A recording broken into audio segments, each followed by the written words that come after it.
Nos anos 90, a ambição da política de juventude era muito a de corresponder a dois desafios. Ser, por um lado, uma política que chamávamos de horizontal, ou seja, integradora das diferentes políticas setoriais das diferentes áreas do governo, orientadas sempre à lógica de servir a população jovem, portanto estamos a falar da habitação, na altura do serviço militar obrigatório, obviamente do trabalho, da educação, enfim, todos os temas que cruzam com a área da juventude, e depois uma política mais vertical, onde encaixava diretamente a questão do apoio ao associativismo.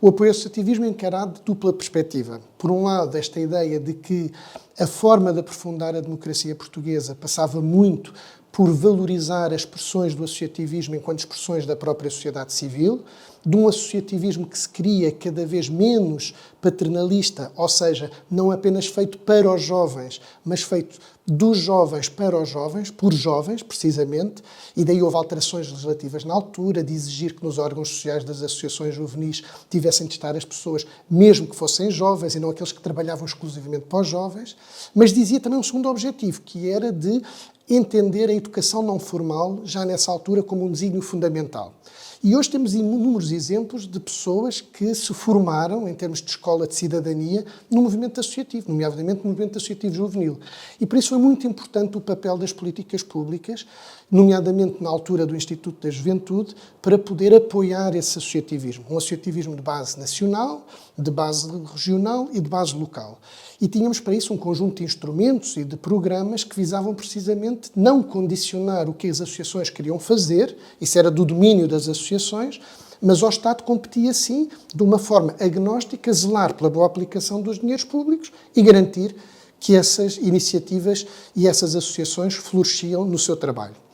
Depois, evidentemente, que houve, nessa altura, uma preocupação muito grande de trazer também os temas da agenda da juventude para uma lógica internacional.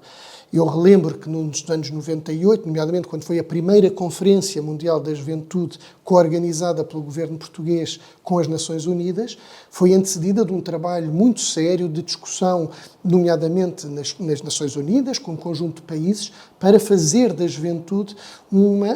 questão prioritária em muitas partes do mundo onde ainda não era. E muitas vezes em Portugal não se tinha esta noção, porque fazíamos já parte, felizmente, de um espaço europeu, um espaço mais desenvolvido, mais consolidado, mas onde as temáticas da juventude eram absolutamente críticas nos países, como então se dizia, em vias de desenvolvimento, nomeadamente em África, na Ásia, na América Latina. E foi muito importante essa Conferência Mundial de Ministros que aconteceu de 8 a 12 de agosto de 98 e que culminou com uma declaração pública, subscrita por todos os Estados que participaram na conferência, e que viria um ano depois, num tempo recorde, consagrado 12 de agosto como o Dia Internacional da Juventude, por uma deliberação da Assembleia Geral das Nações Unidas.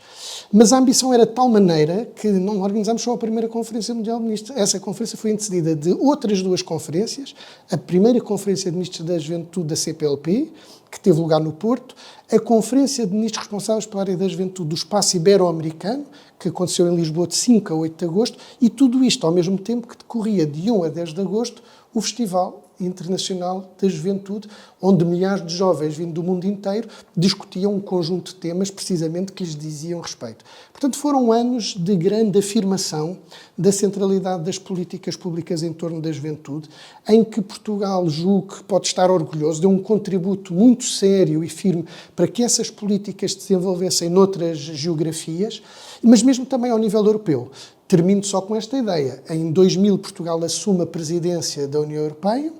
e o primeiro programa que é decidido, a primeira dossiê que é decidido pela presidência portuguesa, já em codecisão nessa altura com o Parlamento Europeu, foi a aprovação do Programa de Juventude, em que em fevereiro já estava devidamente aprovado por todos, por Parlamento Europeu, pelo Conselho, na Comissão, e isso foi absolutamente notável e foram anos de que guardo particularmente em termos pessoais uma memória muito viva e muito grata por ter tido a sorte e o privilégio de ter podido ser Secretário de Estado da Juventude durante 4 anos e meio, desde finais de 97 até depois ao final do governo, até abril de 2002.